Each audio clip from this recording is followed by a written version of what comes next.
एक दिन की बात है, आरोही सुबह पार्क में टहल रही थी। तभी उसे रोते हुए एक बच्ची मिली। आरोही ने उससे रोने का कारण पूछा तो लड़की ने बताया कि वह जिस गुड़िया से खेल रही थी वह इसी पार्क में खो गई है। आरोही ने उस बच्ची को गुड़िया ढूंढकर लाने का आश्वासन दिया, जिससे वह बच्ची चुप हो गई। आरोही ने गुड़िया ढूंढने के लिए समय मांगा। फिर वह दूसरे दिन गुड़िया लाने का वादा करके वहां से चली गई, पर गुड़िया न तो आरोही को मिली और न ही उस बच्ची को। आरोही ने गुड़िया की तरफ से एक काल्पनिक पत्र उस बच्ची को लिखा और वह बच्ची पार्क में गुड़िया पाने की आशा से आई तो आरोही ने वह पत्र बच्ची को पढ़कर सुनाया। पत्र इस प्रकार से था, कृपया रोना मत, मैं समय समय पर उस गुड़िया के बारे में तुम्हें लिखती रहूंगी, बस तुम रोना मत।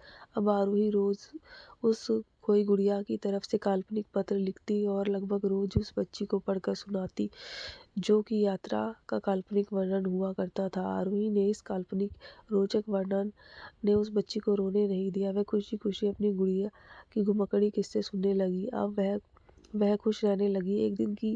एक दिन जब काफी कहानियां हो गई तो आरोही ने एक दूसरी गुड़िया उस बच्ची को लाकर दी। जाहिर है वह गुड़िया बदली हुई थी। उस बच्ची को अपनी खोई हुई पुरानी गुड़िया जैसी नहीं लगी तो वह आरोही की ओर देखने लगी। आरोही अनजान बनते हुए गुड़िया में चिपकी एक चिट को निकाल कर पढ़ने लगी। उसमें लिखा हुआ था, यह मैं हूँ, तुम्हारी वाली गुड़िया जो पार्क में खो गई थी। दुनिया भर की लंबी यात्रा की वजह से मैं थोड़ी बदल गई हूँ। बच्ची को इस गुड़िया और आरोही की बात पर विश्वास हो गया। वह गुड़िया लेकर घर चली गई। वर्षों बाद जब बच्ची बड़ी हो गई तो एक दिन वह अपनी अलमारी में कुछ ढूंढ रही थी तो उसका ध्यान उसी गुड़िया पर गया जो आरोही ने उसे दी थी। बचपन की बातें याद करके वह हंसने लगी। उसे सब समझ आ चुका था कि आरोही ने कैसे उसका मन रखा।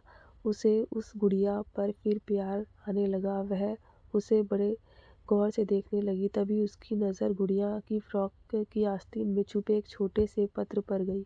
उसने बड़ी व्याकुलता से वह पत्र निकाला और पढ़ने लगी। पत्र में सांझेपन में लिखा हुआ था, हर वह चीज़ जिससे तुम प्यार करती हो कभी न कभी तुमसे खो जाएगी और जो तुम्हारे पास होगी वही तुम्हारे लिए सच्चे रूप से बनी होगी।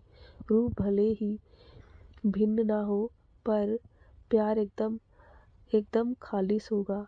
हमें कमेंट करके बताइए कैसी लगी आपको ये कहानी। आप अगर आपके पास भी एक ऐसी ही कहानी हो तो हमें शेयर करें। हम कोशिश करेंगे आपकी कहानी को लिखने के लिए। दोस्तों, ये कहानी आपको कैसी लगी हमें कमेंट करके ज़रूर बताएं।